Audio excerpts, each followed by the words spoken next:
இது வந்து சிகப்பு கற்றாழை. இதை கட் பண்ணும்போது சிகப்பு கலரில் ஜெல் வரும். சாதாரண கற்றாழையை விட இந்த கற்றாழைக்கு அதிக மருத்துவ குணங்கள் இருக்குதுன்னு சொல்கிறாங்க. இது வந்து சாதாரண கற்றாழைங்க. இந்த கற்றாழையில் வந்து நிறைய மருத்துவ குணங்கள் இருக்குங்க.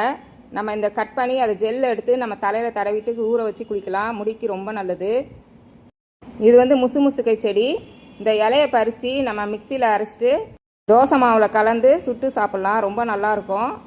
சளிக்கும் ரொம்ப நல்லதுங்க. இது தூதுவளையும் இந்த இலையும் போட்டு ரசமும் வைக்கலாம். இதை வந்து துவையலாகவும் அரைச்சி தோசை இட்லிக்கெலாம் தொட்டு சாப்பிட்லாங்க. நல்லாயிருக்கும். அடுத்து வந்து தொட்டாசினிங்க. இந்த தொட்டாசினிங்க நம்ம தொடும்போது அது சுருங்கிக்குங்க. இது வந்து நமக்கு பாசிட்டிவ் வைப்ரேஷன் கொடுக்கும். அதே போல் மன அழுத்தத்தையும் குறைக்குங்க. இது வந்து டெய்லி நம்ம இந்த மாதிரி தொட்டு தொட்டு நம்ம அது கூட பேசிட்டு இது பண்ணோம்னா நம்ம மன அழுத்தம் குறையும். இவங்க வந்து ஒரு தெய்வ சக்தி நிறைந்த மூலிகை செடிங்க. நம்ம வீட்டில் வளர்த்தா ரொம்ப நல்லது. பார்த்திங்கன்னா அதை செய்ய செய்ய நமக்கு ஆசையாக இருக்காது திரும்ப செய்யணுன்ட்டு.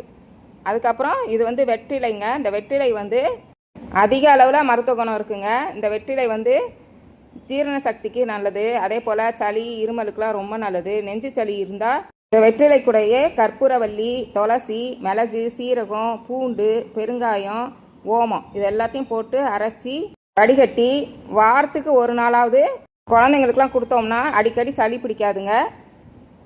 அதுக்கப்புறம் பார்த்திங்கன்னா இது வந்து கேசவர்த்தினிங்க. இந்த கேசவர்த்தினி வந்து முடிக்கெலாம் ரொம்ப நல்லதுங்க. எண்ணெயில் போட்டு காய்ச்சி தேய்க்கலாம். இல்லை இந்த இலையை அப்படியே மிக்சியில் அரைச்சிட்டு நம்ம தலைக்கு தேய்ச்சி ஊற்றி குளிக்கலாங்க. முடிக்கு ரொம்ப நல்லது. உதிராமல் இருக்கும், நல்லா வளரும்.